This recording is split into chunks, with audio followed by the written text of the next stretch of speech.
So if you were here yesterday, you might have heard Peter Peacock talk about what's been happening in Scotland. It's really exciting. But in England, it seems like all of that is a really long way away. And what this session is talking about what kind of land reform might be realistic in Westminster Parliament. What should the strategic priorities of a kind of political pressure movement for land reform be? Who are the kind of big barriers it might come up against? And yeah, well, what should we all be doing next? So you'll probably have heard Marion and Andy introduced already at the opening plenary. But just briefly, they're both amazing land rights campaigners. Marion's had a couple of really important books about land, including This Land Is Our Land, and Andy, The Poor Had No Lawyers, and a bit longer ago, Who Owns Scotland. So we're just basically going to use this opportunity to hear them talk about this issue, and then we'll have a chance for some questions and comments and discussion. And just kind of three key questions. What are the realistic aims of a land reform movement in England? What are the key barriers to the development of a land reform act, and probably who are the key barriers as much as what are the big infrastructural barriers? And then what should the strategic priorities of a land reform movement in England be? I'll stand up because there's no amplification, and my voice will project better. So I'll just roughly cover 5 minutes on how to frame this, or how I think we perhaps should frame this. First of all, Thomas said we're talking about a Land Reform Act for England. Although it's in the UK Parliament, obviously England doesn't have its own Parliament. And the context for all of this, in a Scottish context, of course, is the United Kingdom is composed of 3 independent jurisdictions.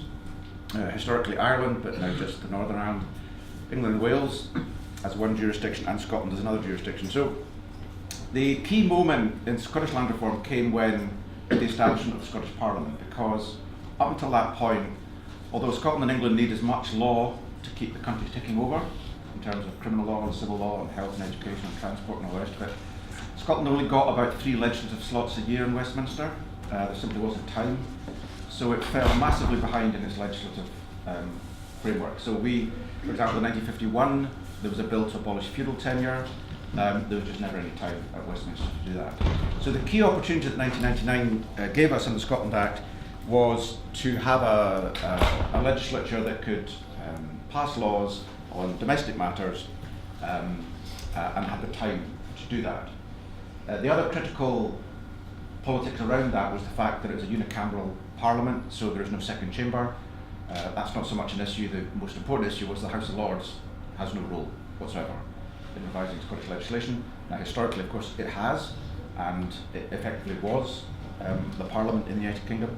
And the historical reasons why we have laws that are rather beneficial to the landed class is because the landed class made the laws.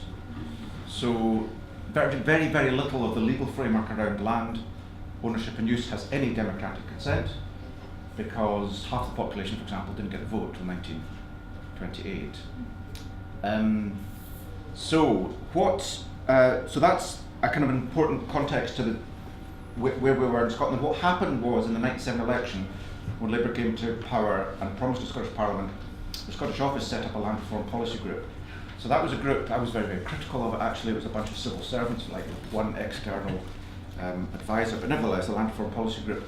And it set out a consultation paper, land reform, and a proposal identifying the problems, and then a paper identifying the solutions, and then in January 1999 a paper called Recommendations for Action. And it handed over to the new Scottish Parliament basically a big agenda for land reform, covering, for example, national parks. So Scotland didn't get national parks at the same time as England because the House of Lords blocked it. Very, very good example of how we need our own legislature. So national parks, housing tenure, feudal tenure, crofting, agriculture, access, community rights, a whole series of stuff. And that gave the Parliament stuff to get things to get its teeth into, and it passed a lot of law, particularly in the first term, on land reform. So that's the first important bit of context here. The second thing I just want to talk about is the term land reform. There's a little bit in the programme in the in the programme here, which I think is worth highlighting. I'll just read it up. It's about building movement. It's like second question. What messaging will get people fired up about struggles around land use? At the moment, we are calling ourselves a land-based movement, which is not catchy, and the term land reform also often fails to excite. What do you suggest? Now, I think the term land reform is obviously important, but people do not understand it. So in the early days of Scottish land reform, for example, people thought it was just to do with a few hairy crofters and some remote islands in the far north and west. And in fact, the civil servants, when they framed the recommendations in 1999, talked about land reform for remote and fragile areas. So we've had to struggle, and it was still only just completed a struggle to get one of the key legal reforms, which was the community right to buy, into urban areas literally just 2 months ago. So it's taken 17 years to take the thinking that land reform is just about a few crofters and Hebrides to actually sit out the middle of cities. I mean, I wrote a piece in the Times in 2003 saying this is ridiculous, but nevertheless, it takes that amount of time. But land reform is important. People don't get what land reform is. So, for example, we've had 2 land reform acts, a 2003 Act and a 2016 Act, and yet actually most land reform has taken place outside of those acts. So, for example, last year we passed a private rented housing Scotland 10-year Act, I can't remember its full name, but basically provided a new legal framework for private rented sector. So, for example, it ended automatic repossession after 6 months, which is an important reform to give people more security, introduced a legal framework for introducing rent controls, etc. Now that is land reform. Changes to non-domestic rates, for example, is about fiscal relationships in terms of land. That's about land reform too. But the symbolic importance of having an act that is called the Land Reform Act is that it introduces people to the notion that land reform is not just something for the South. Globally, it's something for us too. So I think it's very important to have something called that. Certainly I'm pushing for one in the Scottish Parliament this term, to have one act that's called that every single term. And I think that's what's needed in England, if you forgive me suggesting what you need in England is entirely up to you. But building on my remarks this morning, I think the best kind of land reform act probably for England is what I call the legislative trolley model.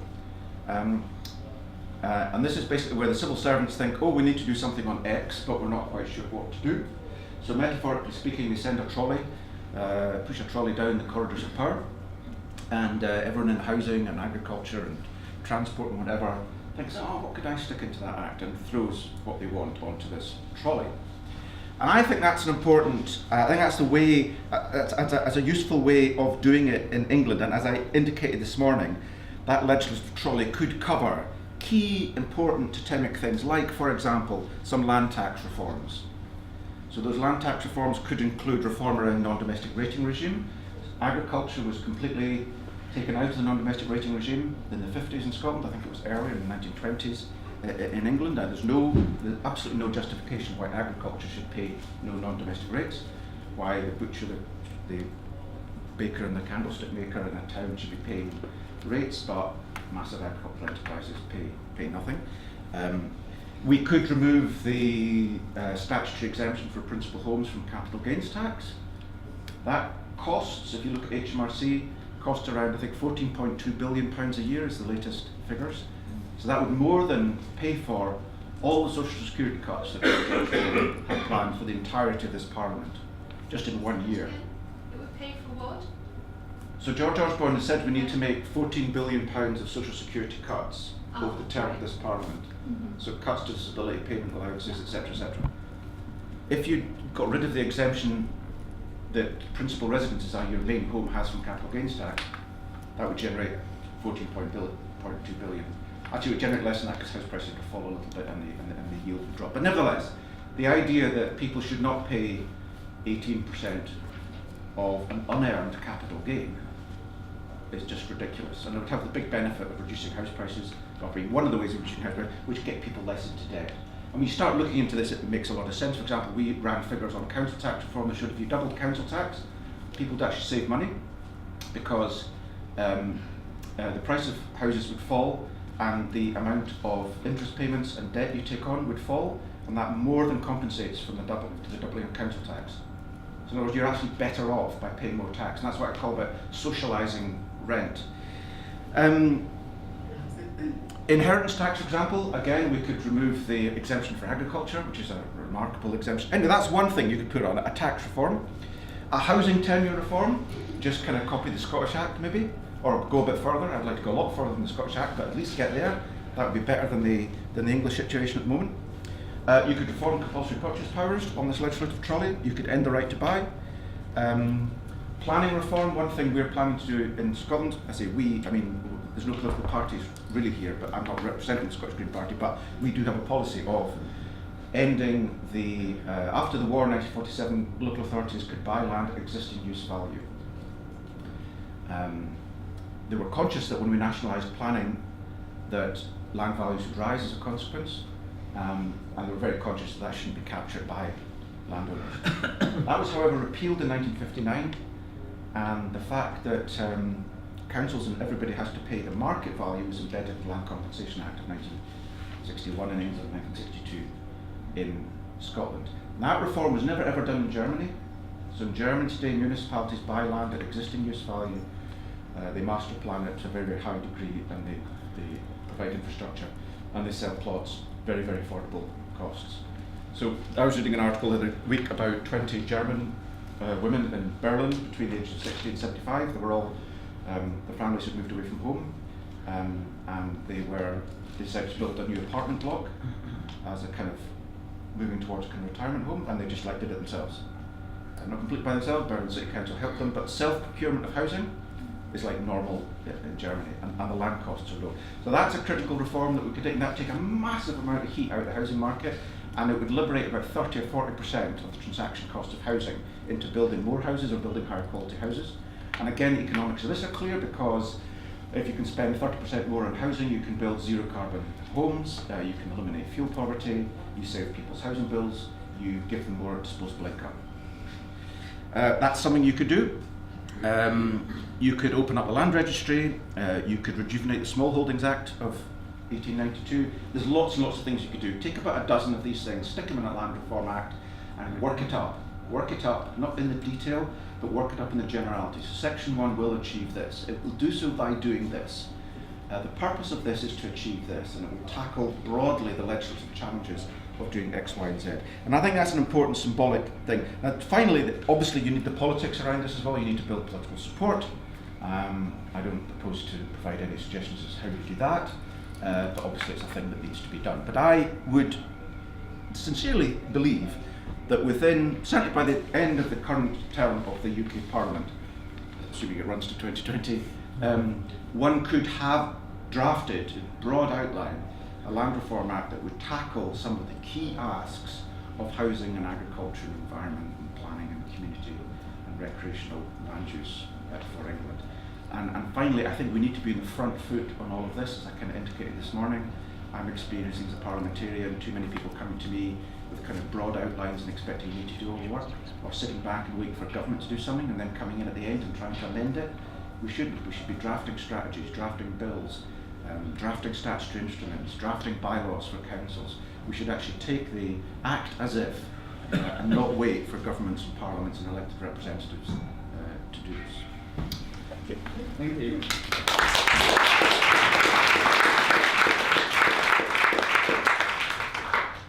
Marion? Well, follow that. I would agree with a great deal of what Andy has said. Excuse me. And in particular, I think we've just got to be ambitious. I mean, it's easy to go away from this room and think, well, is Theresa May and all these people really going to agree with these things? Of course they're not, but we have to put it out there. We have to argue the case. We have to be ambitious. We have to draft bills. And after all, you know, we might get somewhere. I mean, Andy talked about a legislative trolley, and I just mop up a few things that I think have come up in the last couple of days that we could chuck in that trolley, some of which Andy's mentioned. The first, I suppose, is a proper land register. As you know, you only get details on the land registry if land changes hands. We need to know exactly who owns the land, so that if you have a problem in your area of, land is growing over with brambles and it's an important recreation area, perhaps with tolerated access, you need to know who to go to You know, it's a fundamental right, surely, that we allow people to own rights in land. We need to know who owns the land. And actually, relating to that, thinking actually of examples from my own experience, I've experienced a couple of cases in which landowners have just let land go idle and grow over with brambles, really because they're hoping to get planning permission to develop. And this is land on the edge of towns, really, really important for recreation and wildlife. And we need local authorities to be able to do something, like say to these people, look, you've got to manage this land. You know, at the moment they seem to be powerless to do anything with it. It's important that I think that they be empowered to impose some kind of management that would be in the public interest. We talked this morning, I think, about landscape change, and Anders too referred to the fact that major farming operations carried out for farming and forestry were exempted from planning control. It was introduced in 1947, like undergrounding of stream, draining of wetlands, ploughing up of rough downland, heathland turf, clearance of hedgerows and so on. I mean, these things, to some of them to some degree have got some controls now, but it's not like the sort of precise surgical instrument that you get with planning controls. And so I think we need to address that and refine that area and put forward some good proposals. And similarly, we talked this morning about landscape reconstitution and the need for drawing up plans in that area too. Actually, I'll come back to that in a second, if I may. The other sort of more obvious legislative changes would be, for instance, we talked this morning about some of the big landowners that have special privileges, like the National Trust, Crown Estate Commissioners, Church of England. I think we need some Act of Parliament that requires them to be much more open in terms of what they are doing. If you take National Trust, for instance, you come across plenty of National Trust land where there is no public access. Well, they need to have to report to not just their members, and I don't think they report to them on this, but to all of us. They have special privileges. We need to know what's accessible. We expect it to be accessible. Why isn't it? And especially the Church of England, which has had privileges for so long, owns a lot of land and seems to manage it in ways that don't always reflect what you'd expect to be its Christian background. So we need to know much more about transparency, who owns Church of England, what the Church of England own, and what they're doing with it. That would be very good. I mentioned also this morning rights of access to the countryside. Sorry to mention that again, but we're going to make sure that we've got everything in the trolley. I would, as I said, like to see a reversal of the law of trespass in England and Wales and Northern Ireland, so we have a general right to be present over land and water in outside Scotland. Scotland's already got that under its Land Reform Act of 2003, and I think that we should get it too. Actually, associated with that is a funny little thing that was introduced by our Parliament in the year 2000, which I think is detrimental to our basic rights in the countryside, and that is that if you take public rights of way, once a line is on the map as a public footpath or public bridleway, then it has protection. And people can walk up and down it, and landowners can't just get rid of it or obstruct it or whatever. Now, often those rights of way, and what you see on your Ordnance Survey maps, refer to rights that have built up over centuries as country people have walked around and gone to school or work or whatever. When the local authorities first drew up the maps that we see today, in the 1950s, they often referred to these old rights of passage in the countryside. The problem is they missed out a lot of them. And the reasons are quite interesting really, but often it was that the county councils that had to draw up the maps referred to parish councils to ask them what are the understood rites of passage in your area. And in those days, the parish council and the local estate were often one and the same thing. So they were not going to offer information about paths if they could get away with not doing so. And what happened in the year 2000 with the Countryside and Rights of Way Act was that Parliament provided that there would be a cut-off date in 2026, whereby if those old routes aren't claimed by 1st of January 2026, then they'll be lost forever.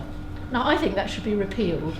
The fact is that there are lots of volunteers out there trying to, and I'm one of them, trying to cobble together and find these old routes. It's not easy. You've got to look back at old enclosure awards, old tithe maps.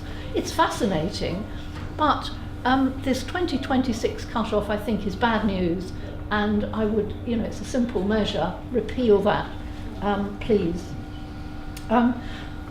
Just going on, though, to the sort of broader questions that Andy's been touching on and that we've been thinking about this weekend, it seems to me that there are sort of twin problems that we've identified. One is that there's rising price of farmland in Britain, in England in particular. And for instance, between the years 2010 and 2015, it doubled. I mean, it's really going up and up. And farmland in England is more valuable than, say, on the pampas of Argentina or in France or in all sorts of other countries. And that is bad news for a number of reasons. One is that people who want to move into farming, perhaps are desperate to farm, but have no means of actually getting any land, they just can't get it, can they? It's very, very difficult for them, and that is not good news for all of us, because these people might be very good at farming, and it's a shame that they can't get a chance. It also means that the thing is that if you own land, and particularly if you own a lot of it, you're in a very good position to buy more land. And under the present agricultural subsidy regime, if you own a lot of land, you get lots of payments under the area payment scheme of the Common Agricultural Policy. So that's also very, very good. So if you're the Duke of Westminster, say, or the Queen, you're getting hundreds of thousands of pounds every year simply through payments that relate simply to the fact that you own an area of farmland. So in other words, if you're rich, you're going to get richer. And that's not necessarily very good for the rest of us, partly because, as I say, the price of farmland goes up, new people can't move into farmland, and also other owners can't move in. And this morning we touched on the very interesting idea of rewilding, of creating, corridors of wildlife, new landscape features, great new hedgerows perhaps across England. All very exciting stuff and important for biodiversity, which is in a terrible state at the moment, a massive loss of plants and animals on our farmed countryside. So, but the problem is that if we're going to have some kind of vision for landscape recreation in our countryside, particularly in areas that have been devastated by agricultural change since the Second World War, it's very hard for new owners, wildlife trusts and so on, to actually buy land because the price is so high. So if the price of land could somehow come down, they might stand a bit more of a chance of moving in and doing something a bit ambitious. Of course, some landowners will be keen to also contribute to wildlife creation and so on, and that's very good. But so we've got this problem about the high price of farmland, and if I can just sort of divide that into two in terms of what we need to think about what could be done. One, of course, is what happens to agricultural subsidies post-Brexit. And I think there's another session looking at that, so I won't say very much about it. But basically I would think we don't want an existing system, and there'll be a huge amount of political pressure to carry on with the existing system of subsidies. We want one that really looks at what kinds of farming we want to subsidise, what types of farmer. I mean, the present subsidies go to owners. Well, what about tenants, for instance? And if some types of farming, it could be argued should be subsidised as opposed to others. I mean, perhaps dairy farming, whatever. But I think also our subsidies need to reflect the fact that the countryside is very important, and the farmed countryside, for all sorts of different uses, not just for farming, but for landscape and therefore tourism, which is a very important industry, for recreation, for biodiversity, and so on.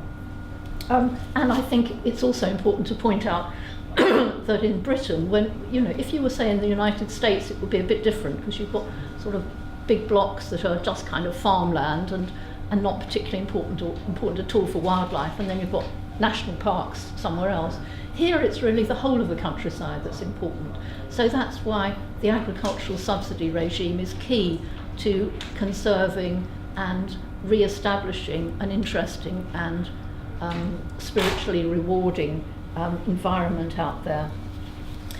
The other aspect, though, I think we've come across in this weekend is that just as you've got a situation in the countryside with people with a lot of money getting more money, and that rocketing up the price of farmland, and that not being very good news for other people, also in the housing situation, you have also house prices going up, and that not being very good.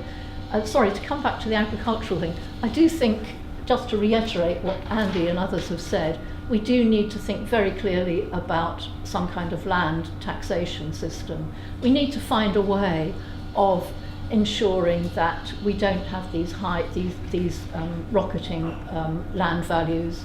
I mean, I was alive when the Labour government, way back in the 70s, introduced its Community Land Act, and local authorities were empowered to buy land at agricultural value, and then they would recoup the increase in value that happened when the land was developed. Now, for various reasons, that didn't work very well, but I mean, it's a complicated area, and there are no easy solutions in this. But I do think that one has to think very seriously about some kind of land taxation, which is basically a wealth tax on land itself, and also a system of recouping that increase in value that happens because of planning decisions to build a railway station or housing or whatever.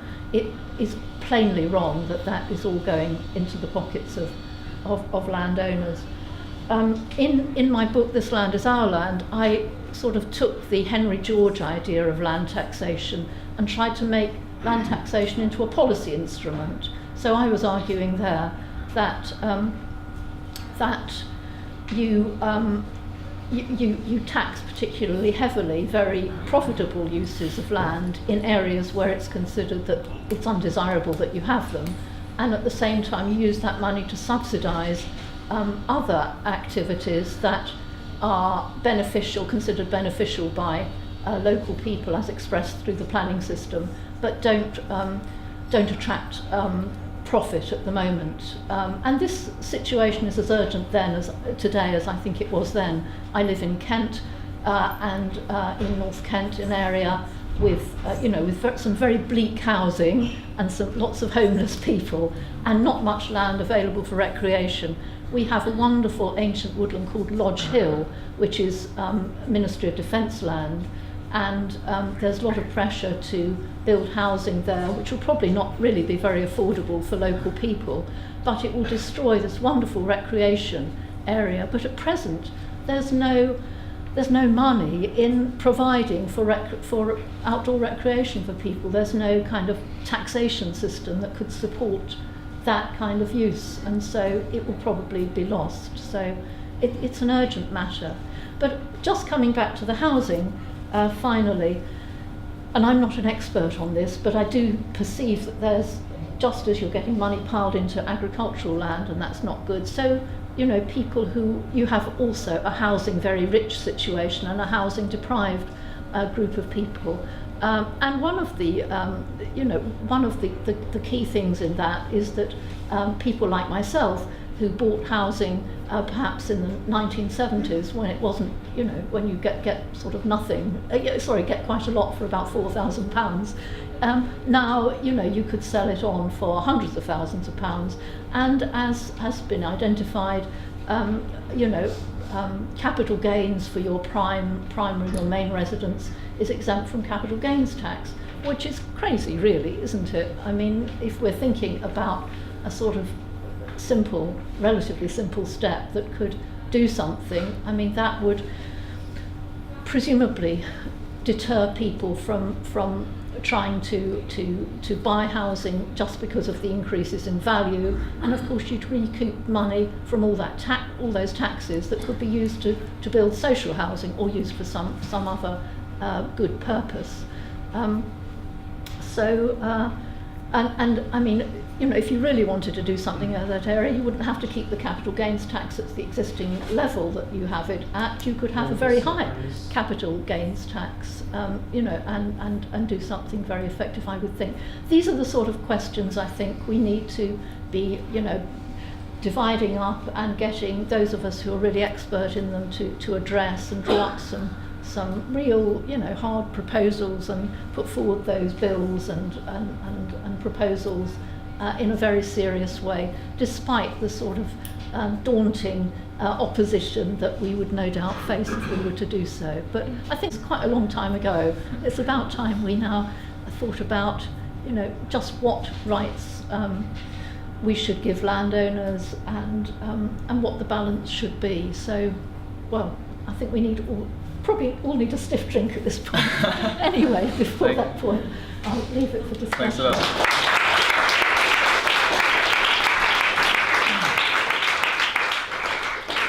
So I think the main thing we've got there is a lot of ideas, like a lot of different things that we could be pushing forward, and maybe the beginnings of how we do it, actually putting together some ideas ourselves and getting some legislation drafted.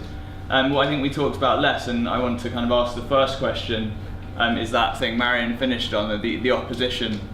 I think it's really great having all these ideas, but I think it's also important to talk about both the main opposition that we might face in getting to these policies, and also how to win round the public. I think you both talked about capital gains, and so you buy a house, it increases in value, and you have that gain, and getting taxes on that gain. But whenever something like that is floated, it tends to get slaughtered, and it tends to be seen as an attack on every good, decent person in the country. So I'd be interested to hear from either or both of you a bit more about the opposition and winning people round. I'd be more interested in hearing what folk here have to say. We've taken up a lot of time. Okay. Questions and comments then. I was just wondering if there's a way of using this as a way to talk about moving money toward local authority areas, and if the taxation you were talking about would be, if the taxation you're talking about would be raised by local authorities and kept in the local area, and if that's maybe a way of getting people to support some of these ideas, and the money raised by land taxation could then be spent in the local area. Because I think, I might say, in England at least, local authorities, tax raising powers is among the lowest in the world, I think. Go ahead. Hi. I think Andy, in discussing what's been happening in Scotland, does demonstrate that some reforms are actually possible if there's political will. So there's some very good examples there. I think when we're actually arguing for property tax changes, we need to be very clear what we're actually arguing for. I've been advocating abolishing stamp duty and moving to capital gains tax for some time, and it's interesting amongst kind of professionals and policy lobbyists, there's a lot of people now arguing for that who weren't before, basically in terms of a much more effective management of the housing market. But I just really wanted to draw attention to one thing which hasn't really been picked up. I mean, Andy mentioned the whole issue of the 1947 Act principles in terms of compulsory purchase at existing use value. Clause 22 in the Neighbourhood Planning Bill, which is actually in Parliament at the moment, actually proposes discounting the value of a proposed scheme from local authority CPOs. I mean, it's staggering that it's there. The Country Landlords Association have picked it up and are opposing it, but the government is actually supporting it. And they seem to be supporting it because they realise that the actual cost of land speculation is making provision of housing, especially in the southeast of England, much, much less affordable. And they have obviously targets to increase home ownership. So it seems to have come from the Treasury. And one's hesitant to talk about it too publicly because, you know, landowners and others will oppose it. But I mean, I've talked to planning lawyers about it and to the Royal Institute of Chartered Surveyors, and they agree with my interpretation of it. I mean, that would mean that some local authorities who are trying to compulsory purchase land at the existing use value, even where there's a planning consent granted, where the scheme hasn't actually been undertaken, would be able to acquire it at the previous use value, which may be agricultural, it may be industrial. I mean, that would actually reduce the cost of providing housing in a high-cost area by 50 or 60% or more. So that is something that maybe we, you know, if the government is actually pushing this for possibly the wrong reasons, it's nevertheless something we should support, and actually demonstrates that if you actually argue the economic case, as the two speakers have been, you know, we can actually convince people. I mean, from a developer's point of view, this is great. It's the landowners who pay. The developers don't have a problem with it, so we have some allies there. Yeah, please. I agree. I think it's a really important point that we should be drafting legislation. We should be sort of engaged in these processes. But political and institutional inertia to land reform reflects a broader cultural position that, you know, still in this country, owning your own house is still the highest level of property ownership, and there's a real cultural bias against alternative tenure arrangements, alternative securities, and all these sorts of things. And so I feel that, yes, it's important to be drafting laws, but they're going to be defeated until there's a broader sort of public acceptance of alternative tenure, of communal collective forms of land tenure, of user-hooked agreements, and other sorts of provisions like that. So I'd like to sort of see both almost discussed alongside as sort of feeding into one another. I mean, does anyone else have any comments about winning public support for these ideas and how we might approach that? Marion, you used the word revolution. Yes. When you were talking last over there. Could you sort of give us an idea of revolution? And I'll make one comment on it. So, as I said earlier, I'm 63, and me, I could actually sit down on a sitting protest and refuse to move, and my risk is almost zero. I mean, what a magistrate could tell me, take 3 months, I'd probably take the 3 months rather than pay the fine, because, you know, I have my pension already, and I wondered what was the role of older people in leading your revolution. Those are interesting questions. I mean, first of all, yes, we need to massively strengthen local democracy. The European norm is 50% local taxes under local control. In Scotland it's 12. I'm not sure what the situation in England, I think it's much the same. The council tax, for example, is a stupid tax. It's based on valuations that are a quarter of a century old. I mean, the SNP government in Scotland has balked at local taxation reform and intends to keep the council tax, and I was arguing the other week that if we did income tax the same way, Nicola Sturgeon would be paying no income tax because she was a student in 1991 when we valued houses for council tax. So I mean, why do we persist in a tax base that's quarter of a century out of date? So that is vitally important. I think the more autonomy, the more fiscal autonomy that's provided to local government, the stronger local government is, the more opportunity there are for people to engage and get reform in local areas. Now, I know a lot of people don't like local government and all the rest of it, but the alternative is more centralisation. We've seen a lot of that in Scotland, and it's fundamentally anti-democratic. On the challenges here, I mean, I think the bottom line is that every year there's a cohort of voters for whom the status quo provides nothing. Intergenerational inequality, driven largely by housing wealth, is getting more steep every year. So the idea that there's not support for this is nonsense. There are sections in society that will resist this, but there's a larger and growing sector of society that's in support of greater equality and more affordable housing. And that sector needs to mobilise and make demands, and it will win. It's bound to win because its voice is getting, every year people are being born, every year people die. And although it's not just a young old thing, there are other issues geographically in this, the bottom line is that Shelter are now, I think, showing in their surveys that the majority of people in the United Kingdom want to see more affordable housing. They want to see house prices fall. Financial Times in January last year actually said in a leader, it's the first British newspaper to do this, what the UK needs is a government brave enough to trumpet the virtue of falling house prices. Now the reason FT's doing that is because in the south east of England, it's the FTSE 100 companies can't get people to come and work for them because they can't afford housing, and also because in the UK substantial amounts of money are being investment in debt is being poured into the housing market when it'd be better being poured into the productive economy, and FTSE 100 companies and FT leader writers get that, so that's the reason they're arguing for it. So I think actually this is winnable. It just requires more people to mobilise and stand up and articulate it and make the argument. Do you want to make any comments before? Sure. Yeah, I think you're right that actually that yes, there is this massive intergenerational inequality, and I think that older people are concerned about that. I'm certainly concerned about it, and it's right, of course. We must win in the end. I mean, there are other measures that one could, think up. For instance, I suppose, if you think of the council tax system, at the moment that subsidises the under-occupancy of property.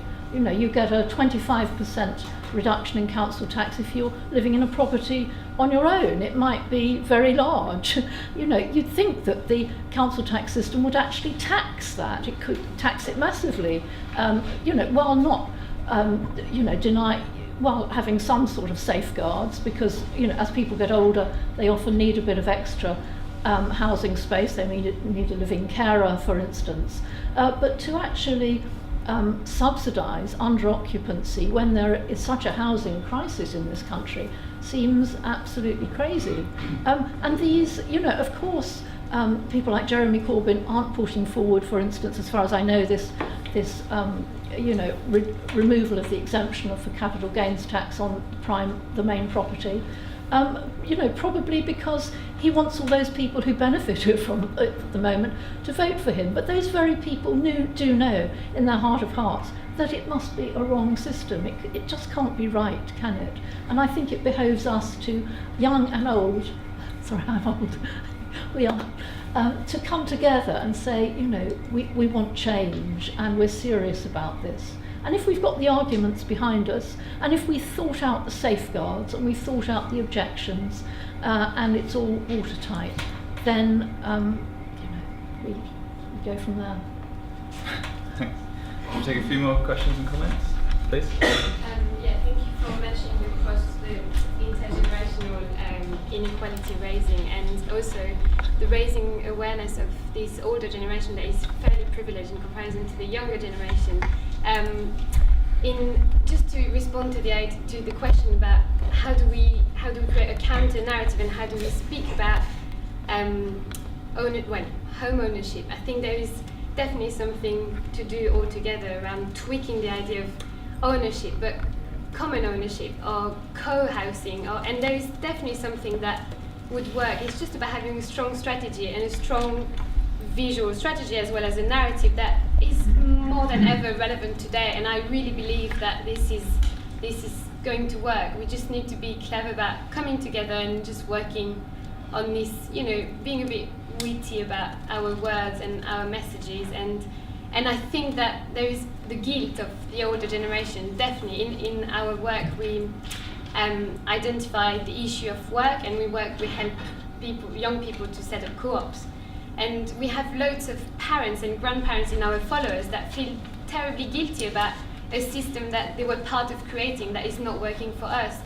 And they're part of this movement, even if we're working for young people and the future generation. I really believe that today or this weekend's conference will allow us to come together and work on this framing this narrative. And we can definitely counter the current idea of private ownership and making money out of homes.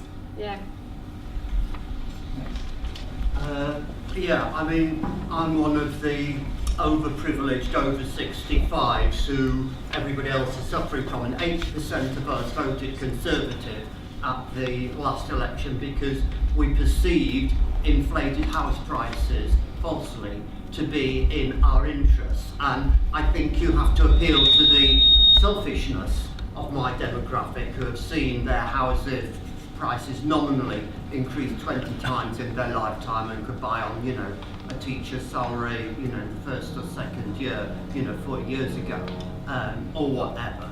And the factors here are, however much your house is worth, unless you're going to go and camp on the local common, you're not going to release that house value. B, you've got your kids living under your noses when they've come back from university, and however much we love members of our family, that can irritate both generations, continually sort of trying to encourage one another to go on long holidays somewhere for whatever reason. Thirdly, again, people that I know generally have to get their kids out, they have to sort of dig into their savings or borrow and subsidise, both sides of the partnership, 20, 40k if they can afford it. Otherwise, you're out there paying through the nose. So actually, there's a kind of false consciousness among older people that they're actually benefiting because they've got these strange ideas about money. And again, I think we still need to spread the awareness of the impact, the crucial impact, the necessary impact of the finance sector and the actions of Osborne, etc., into continually inflating land prices, because given 80% plus of bank loans are connected with property, if house prices went back to the traditional multiplier on income, most of our banks would become insolvent, and we'd have a financial crash, and that would be absolutely terrible, wouldn't it? But it's not going to happen overnight. We can have a graceful degradation in that, but basically the Tories know what they're doing when they're bribing pensioners, and you've got to, it's great appealing to public altruism, but you've got to spell out the harm that it's doing to those people and to their children, as well as say, hey, the system is unfair, you don't like unfairness, do you? No, not if it's hurting me, but if it is, well, we've been appealing to the upper classes for a long time, it hasn't really worked. I guess I just want to respond to one of the earlier comments about, maybe let's not write a land reform bill because we're not going to get it because we've got a really aggressive government. And I guess I would say, could it not be a good campaign tool to unite a lot of the different campaigns around housing, around food, and actually, sure, the government aren't going to turn around tomorrow and be like, all right, you can have it all, but actually, if you start making those demands, some of those demands are going to have, start to bite, and actually, often change does come incrementally, however much we'd like to do roll on the revolution. So I would say it'd be interesting to hear, who would actually be up for helping to start write a bill. Yes. My question follows on directly from that, actually, is that I think we do need to start writing bills and acts that can be taken up, but my concern is about who does that and with what time and resources. And so my question is, where are there resources for people to do that, so it's not only relying on people doing it in their spare time? Thank you. Very short comment. I'm going to respond right to that comment, actually. So Land for What, I think, has broadly been trying to do these things, bringing together these movements, having these conversations, and talking about what we can do and actions we can take. And it has been all volunteer based, and it has been difficult for that reason. And I agree that one of the things that we need to look at if we're going to have a movement, if we're going to be drafting legislation, is where can we get the funding to do that properly and to have people dedicated to it. I think that's a super important question. Do you have any responses to any of the comments? Yeah, just a couple of points.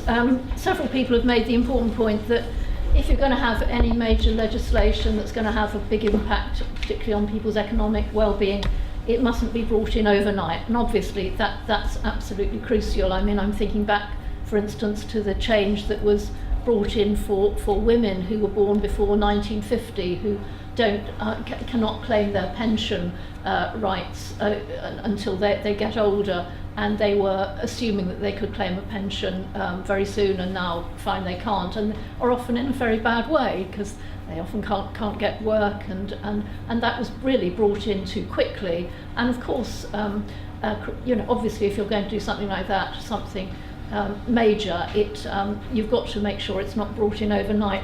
I mean, my experience is that it's important to be bold. If you understand the philosophical basis of what you're arguing for, don't compromise to start with. Don't think, oh, well, I'll never get that through. You've got to be able to speak with conviction.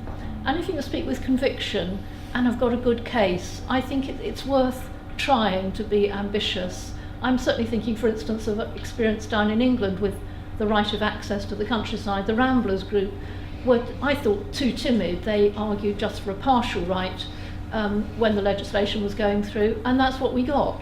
But if they'd gone for a full right, a general right, I don't know. I mean, I just think that the philosophy is sounder, is a better case, and it's worth going for as much as you possibly can get, as much as you think you'd like to get.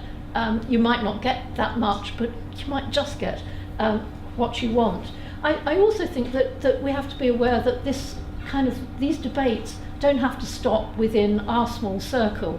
I mean, we've been talking about older people and how they feel about housing and the housing debate and intergenerational stuff.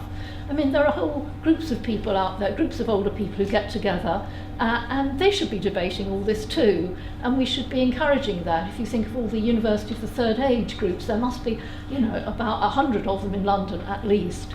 And, as we're talking about all this, that these older people are thinking about what they should be doing, and the whole sort of purpose and role of later life is up for grabs at the moment.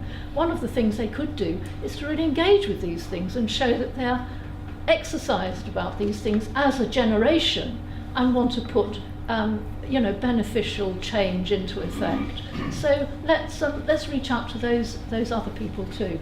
Thank you. Just a couple of comments. I agree with Marion that we need to be bold, and that some of this stuff won't work at the first go.